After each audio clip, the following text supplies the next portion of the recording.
Did Beau Pribula throw a bad interception yesterday? Well, clearly not from my vantage point. But the sacks, that might be another issue. Let's talk about it. Right now, I'm locked on Mizzou. Whenever I find the intro.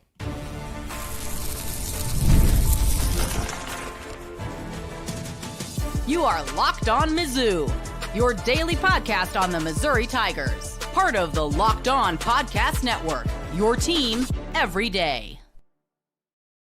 Hey, all you true sons and daughters, I'm John Miller, your Mizzou mafioso and the central scrutinizer of Missouri Tigers football and basketball, here to save you from the drudgery of the early slate in the NFL. Let's be honest, not exactly the most exciting noon slate I've ever seen, but you know what? In all seriousness, this is not the ideal time, of course, to be doing a live recap of Mizzou football, but sometimes beggars can't be choosers. Of course, if you saw it on social media, I put out yesterday, I was at a wedding yesterday. I know we like to give a lot of crap to people who schedule fall weddings. I'll be honest with you, it was a beautiful occasion, had a blast. St. Ambrose Church on the Hill, Catholic Church in St. Louis, just a cool neighborhood. Everything was beautiful about it. Of course, the joining of two wonderful families as well. Katie and Nick, congratulations to you. But obviously, well, that means I had to miss the game yesterday, so I had to get caught up this morning, and we're getting caught up with a live edition of Locked On Mizzou here. So hopefully you've got some comments and questions for me as we go here. But I did want to address something here at the top, and I'm sure most of you who watched the game are very aware of this, but for those of you who haven't seen the replays, that kind of deal, those of you who went to the game, you may have thought that Beau Pribula threw a bad interception yesterday. In fact, I heard the announcers actually listening back to the game. Well, the analyst there was saying that was a bad pick by Beau Pribula. Obviously, great hustle by Jamal Roberts to save a touchdown. But it's quite obvious that you go back and you watch the play, and it looks like, yeah, Beau Pribula, at first glance, he steps up, doesn't see the linebacker right in front of him. What the heck's he doing? Well, you go back on the replay, you see number 91 for the Minutemen hits Pribula right in his throwing elbow, which causes the ball to just flutter in the air, sort of meandering aimlessly. But that wasn't on Beau whatsoever, in my opinion. And I think most of you who watched the game could see that pretty clearly. Just wanted to make sure those of you who were live saw it as well. And I did notice that I saw some people focusing on the fact that Missouri gave up 4 sacks in the ball game. I thought the first sack in the second quarter was a fairly clean pocket. I have to be honest that maybe Beau should have stayed in and gotten rid of the ball a little bit sooner. I thought that one was maybe a little bit on him a little bit. I'll be honest, I'm a harsh grader, though, when it comes to quarterbacks and getting rid of the football. I'll just be really honest with you there. But regardless, I think the larger point is a lot of sacks it's a lot more on the quarterback than I think maybe the lay people realize. The second sack, that was the left side was beaten by a stunt. It was a 3rd and long type situation, so UMass maybe had its favorite stunt that they were able to use in that situation, not worry about Ahmad Hardy, and they got home. That was definitely on the line. Pribula had really no time there whatsoever. The third one, by the way, again, this is not all interceptions are created equal. Not all sacks are created equal. A Hail Mary shot at the end of the first half.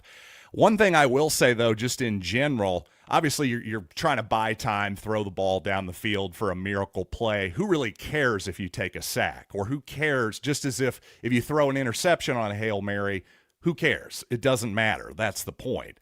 The one thing I'm getting a little tired of seeing, though, this isn't just Missouri. This is a football thing I've been noticing here all season.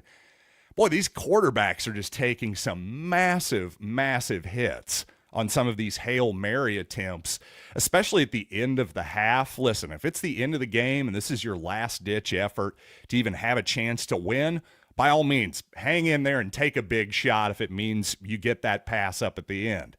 But at the end of the half, we're not in total desperation here. We're trying to find a miracle. That's fine. But what we don't want to do is get our quarterback hurt. We don't want him to get his bell rung on what is a play that is maybe has a certainly less than a 1% chance of actually working. to me, NFL coaches, college coaches alike, really need to rethink that risk-reward parameter there, by the way. Ahmad Hardy with another huge game, of course, 130 yards on 24 carries. Some, even maybe myself, might have argued that was a few too many carries. And I really do mean a few too many, because I think after Hardy scored that third quarter touchdown, put Missouri up 28-6, he had 112 yards on 18 carries at that point. To me, if I were the coach, I'd have probably said, let's see some more of Marquise Davis. Let's give Jamal Roberts a few more totes as well, that kind of thing. But to be fair to Drinkwitz, if he's not going to baby the rest of the starters, well, why is he going to baby Ahmad Hardy? He left all of the starters in at that point. Norfleet, the offensive line, Pribula, the normal starting receivers. So the argument can certainly be made, hey, why do I need to baby my running back here? To me, it's not really babying, of course. I think, load manage him a little bit here. A guy that has already had a lot of carries on the season. We're going to need him the rest of the way. There's no doubt about that. But the good news is, if Missouri, obviously, if they felt comfortable to leave Hardy well into the second half there for 24 total carries, well, that means that whatever ankle injury, whatever little tweak that he had early there in the first quarter, he's headed into the tent for just a little bit. You saw him on the exercise bike.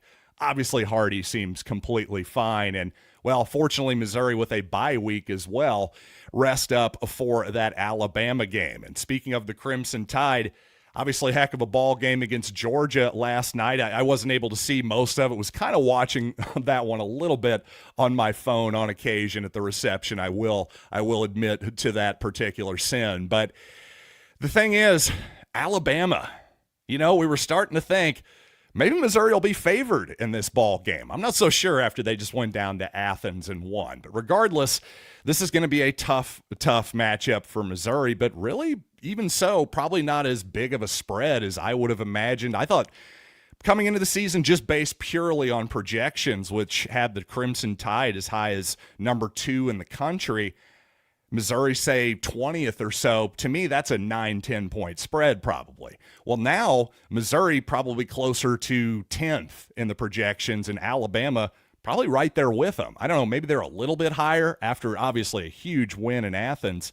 But actually Missouri, and by just the metrics, I think Missouri and Alabama are a lot closer than maybe people would have expected, obviously at week 1. But even at this point, I think Missouri and Alabama are fairly close. Missouri tied with the second longest home winning streak in the nation at the moment as well. So I don't know. I'm thinking the Crimson Tide may be about 2.5, 3-point favorites. In fact, I don't know if that's up at FanDuel right now. I'll give it a check here in a minute, see if this loads here as the show goes along. But regardless, I absolutely cannot wait for this game.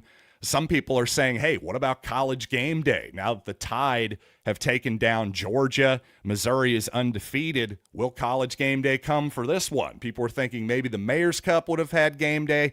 I'll be honest with you, though, I kind of doubt it, because Alabama, Georgia this week, Game Day. Next week, it's going to be Vanderbilt and Alabama. Is Game Day really going to do the Tide for 3 straight weeks? I don't know. They might. It would be really fun if they did. Honestly, though, there really couldn't be any more juice for this Missouri-Alabama game coming up, to be honest with you. And there is the other factor that Vanderbilt's pretty good, too. They just hung, I think, 58 on Utah State after taking an early deficit there, but really did what really good teams do, and that's dominate and really, really dominate inferior competition and just rub their faces in the dirt in the second half, did Vanderbilt. I continue to be nothing but impressed by Diego Pavia's squad right now. So Game Day, I'm not so sure. And really, there isn't much to complain about in this ball game whatsoever. I know Missouri didn't get it off to the best start that you would have liked. Maybe Missouri wasn't as dominant as we all would have liked. Obviously, if you were a Missouri bettor, well, they didn't cover the spread. I'll be honest, again, the way this season is played out, there just wasn't much for Missouri to prove in this ball game. I think it's kind of human nature that maybe this wasn't the Tigers' best performance, and yet I didn't see any lack of effort or anything like that. And when you've got guys out there like Nick Rodriguez, young player getting the start at linebacker, man, that guy brings some juice. It's going to be impossible to not have him bring all of the effort at all times, it would seem. That guy is just flying to the football, and you can see why he's getting more and more time on this impressive Missouri defense.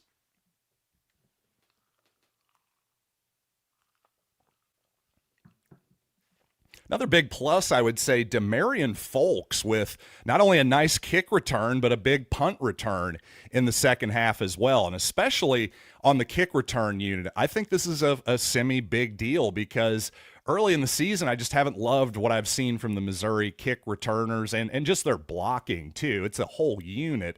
It certainly isn't just the returners, but the young man there, Demarion Folks, seems like he's got some real juice and maybe a bit of a knack for returning. Now, I will say that big punt return, well, he did initially muff the thing. He dropped the football, so that's less than ideal. But the good news here is that Missouri's fine at punt returner. Kevin Coleman is a guy who has looked not only good for Missouri, he's done it for years now in college football, is really one of the better punt returners in the sport.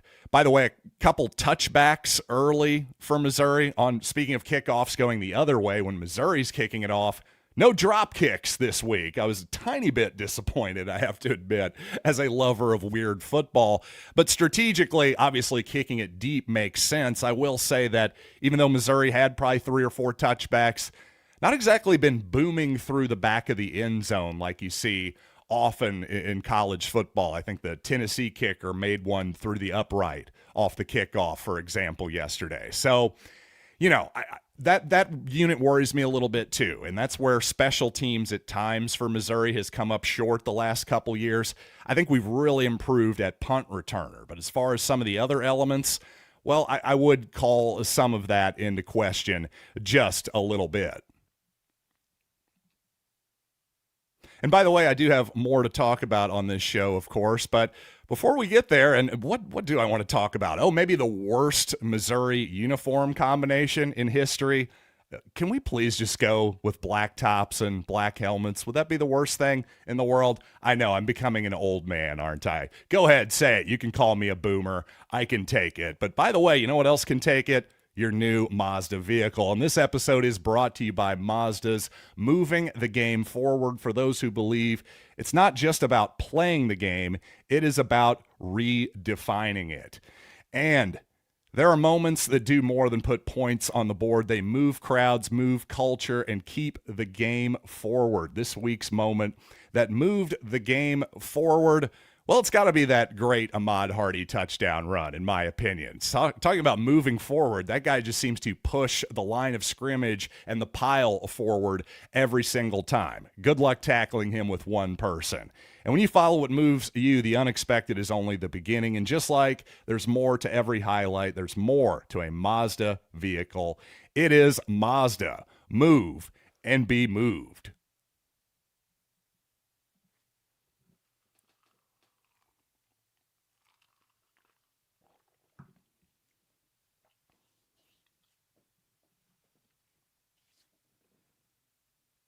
By the way, some semi-breaking news here as Arkansas has officially fired Sam Pittman as their head coach. And I have to say, after, just an absolute laydown by the Arkansas defense yesterday, it's hard to make an argument otherwise. I mean, I really thought that Arkansas had a chance in that game going into the week. But quite honestly, John Neighbors, the host of Locked On Razorbacks, he talked me out of it. And thank God he did. Thank God during the SEC squad show, I completely did a 180 and said, you know what? Great point. I have to admit, Arkansas, they look like a bunch of losers right now. And I know that sounds harsh, and I don't really mean it to be. I just mean there is a difference between winning and losing other than just on the scoreboard. What I'm trying to get to is there's so much talk of, Missouri's been lucky in one-possession games, and perhaps Arkansas has been unlucky in one-possession games. Well, one has definitely been more successful in them than the other, that's for sure. And I think it's less about luck, although certainly Missouri has had its fair share of luck here in the last few years. But my goodness, at a certain point, when you're consistently winning these football games and another team is consistently losing them by fumbling the ball, when they have a chance to kick a field goal down 1 point on the other team's 10-yard line, and just the reason I call them the high variance hogs, well, it's not just the good stuff, it's the bad stuff too. And when that bad stuff is just consistently happening and costing you football games, maybe at a certain point I should actually believe it. So, John Neighbors, not only were you right, you were extremely right. You had no idea how right you were, to the point where Notre Dame, who's a very, very good offense, it looks like, by the way, but my goodness, are they that good where you need to be giving up 40-plus points and a half at home? You're an SEC team, and not only are you an SEC team, you notice those Walmart logos all over, what is it, Donald Reynolds Stadium, whatever Arkansas Stadium is called. Forgive me for not having that at the tip of my tongue, but there's a lot of money down there. There's a reason Arkansas got John Calipari. And I think if I know the Arkansas administration a little bit, like I think I do, I think the Hogs are going to go big game hunting again. And I don't know who that's going to be. The question is, well, if you're a Missouri fan, is it Eli Drinkwitz? I don't think so. I just don't see that happening. I really don't. I don't see, quite honestly, can you say that Arkansas is a better program than Missouri? Maybe you could have before the Hogs moved to the SEC, but that's now 33 years ago. In the last 33 years, since Arkansas moved from the Southwest Conference to the SEC, I think it's pretty clear Missouri's been the better program. And head-to-head, by the way, it's not even close. So, I don't know. Is that a move that Eli Drinkwitz is willing to make just because he grew up in Arkansas? I mean, he spent a lot of time, lots of places throughout his career. He spent a good amount of time in the Carolinas, did Eli Drinkwitz. So I don't know that bouncing back and forth and just chasing the next big NIL donor, to me, there's a real big risk anytime you change jobs. And if you're going to change jobs, to me, it should be for a job that's obviously better. Arkansas is not even close to being obviously a better job than Missouri. And let's also keep in mind that even though Arkansas got John Calipari, well, things between Calipari and Kentucky had started to get real sideways. So that was a nice life raft, a nice escape plan, I thought. So to me, I think Drinkwitz is likely off the table. Maybe they back channel to his agent and try to figure out if he's interested. I could see them making overtures. I just don't see them being that mutually interested from Eli Drinkwitz's perspective. Now, who could Arkansas get? I have no idea. I know who I would try to get if I were the Hogs. To me, it's Lance Leipold, the coach of the dastardly Kansas Jayhawks. I'm just telling you, that guy can coach. If I can get him, I'll give you the John Calipari money for Lance Leipold. That's how much I think of him. And also, quite honestly, I just don't know who else Arkansas can realistically get. Because of that problem that I just described to you, it's not as though they're going to be able to pluck another coach from the SEC or the Big Ten. I just don't think that's realistic. Maybe the Big 12, though. That's a possibility.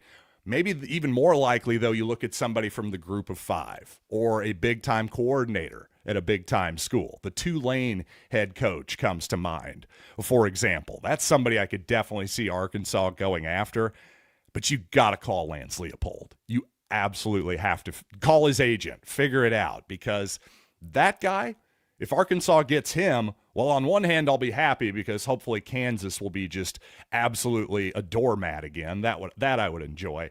But on the other side of the coin, if he goes to Arkansas, a team that Missouri is going to have to play on an annual basis, well, I'm going to start to get worried a little bit. Regardless, I don't know how realistic Leipold is, but this is an interesting time here. I like that Arkansas is kind of getting out in front of Florida and Auburn and anybody else in the league. Obviously, Kentucky, who may well be changing coaches. So it's an interesting time in the league. I think one of my best predictions of the offseason, this is going to be a wild season in the SEC.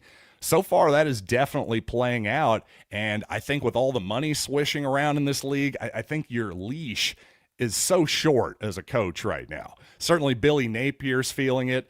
Sam Pittman eventually felt it. Really, I was almost surprised he made it into this current season. And frankly, you fire the guy in September. That tells me you made a mistake in bringing him back anyway. That's just this podcaster's humble opinion anyway.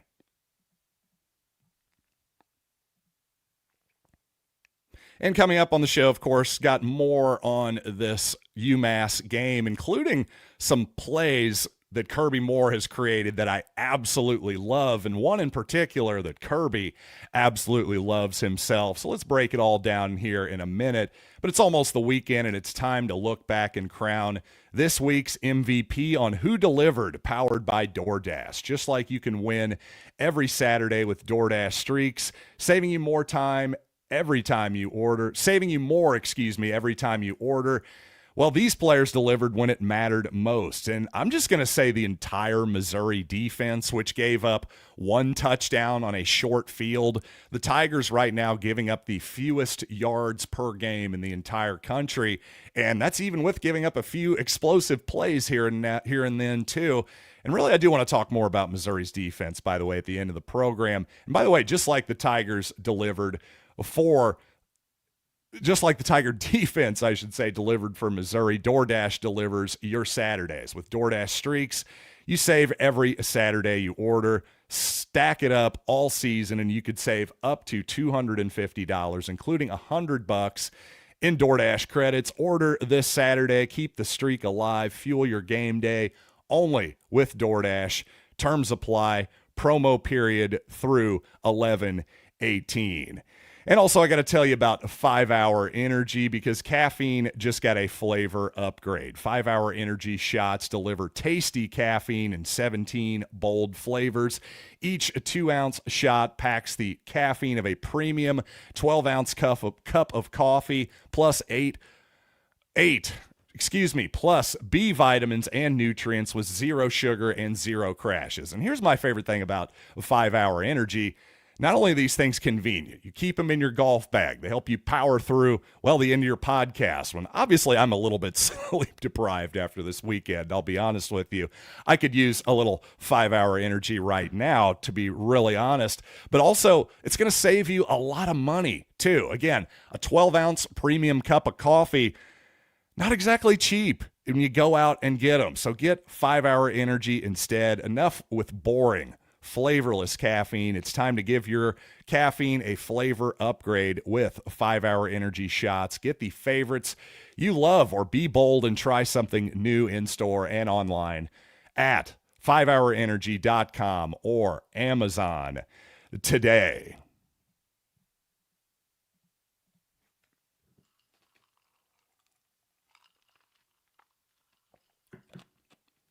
So on this Missouri defense, it is really hard to pick nits on them. It really is. But the one touchdown Missouri gave up, by the way, was on a play-action pass. And really, Missouri is so dominant right now defensively, especially against a team like UMass. You're almost surprised even when they give up a first down.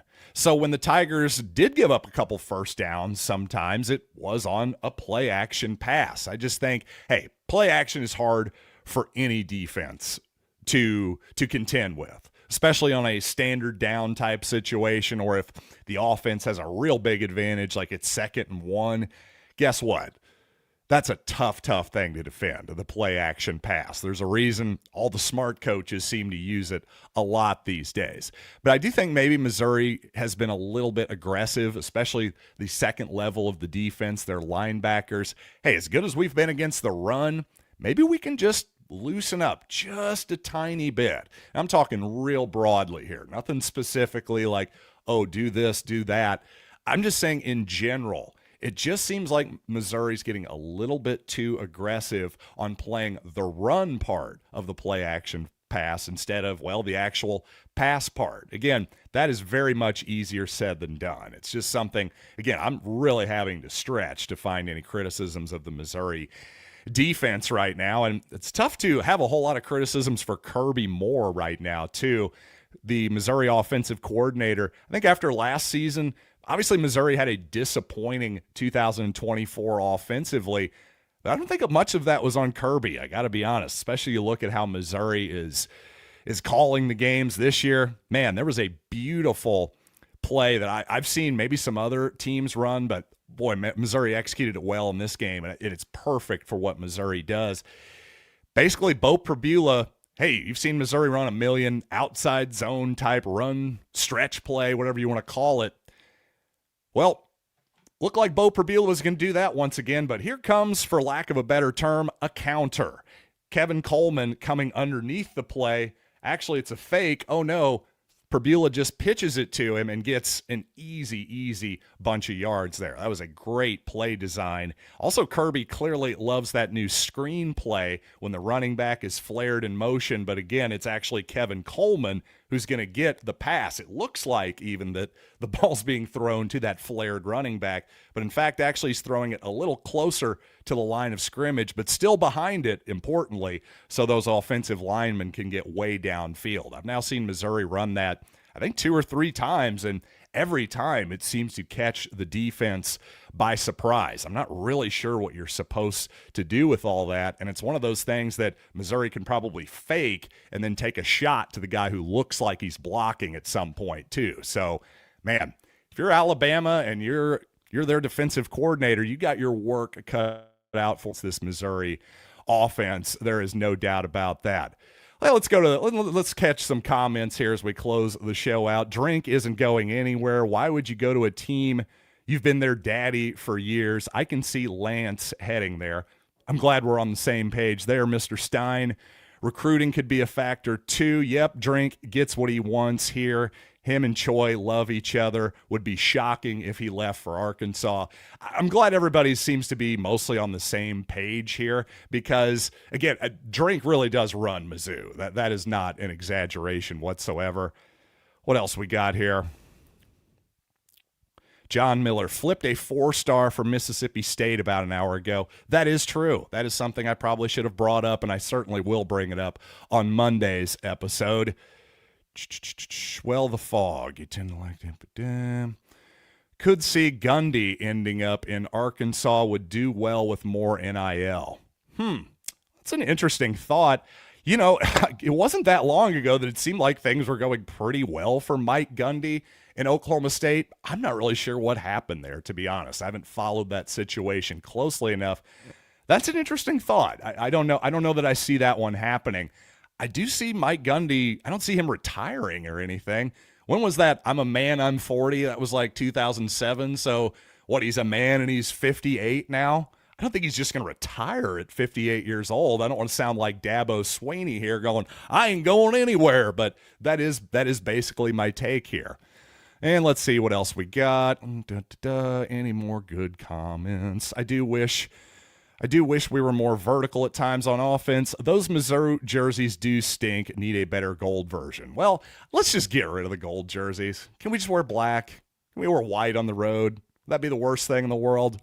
I know. I sound like an old man because back in the day when Missouri first made the move to the SEC and they had all their wild helmet combinations and jersey combinations that you see behind me, I was more or less into it. I was like a younger man at the time and also going, Missouri needs to be different. They can't just be the same old program in the SEC and expect to stand out. Well, I think now Missouri is at the point where, frankly, their play can stand out. And really, Missouri, they're just standard uniform combinations, much like Florida State and Notre Dame. I was talking about this weekend. Their standard uniform combinations are so strong and classic. Why do we need to go away from them? I feel similarly about the Tigers. The black helmet, the black jersey, the gold pants. Hey, you want to throw the all blacks occasionally? Throw black pants on there? Great. Those look freaking fabulous as well. But the white and the gold, I don't even know what team I'm watching. Well, the gold and the white, I guess, was this one. But any of those combinations, just not a huge fan. So, hey, glad we've all mostly been on the same page on this edition of Locked On Mizzou. Appreciate your patience with me. I know this was not exactly ideal doing it during the middle of the noon slate here on the NFL, but what can I say? I watched the game, did my homework as quickly as I could, and wanted to get one out here for you. But we'll have your usual your usual Locked On Mizzou on Monday morning for you. So until then, I am John Miller, and as always, thanks for listening to Locked On Mizzou.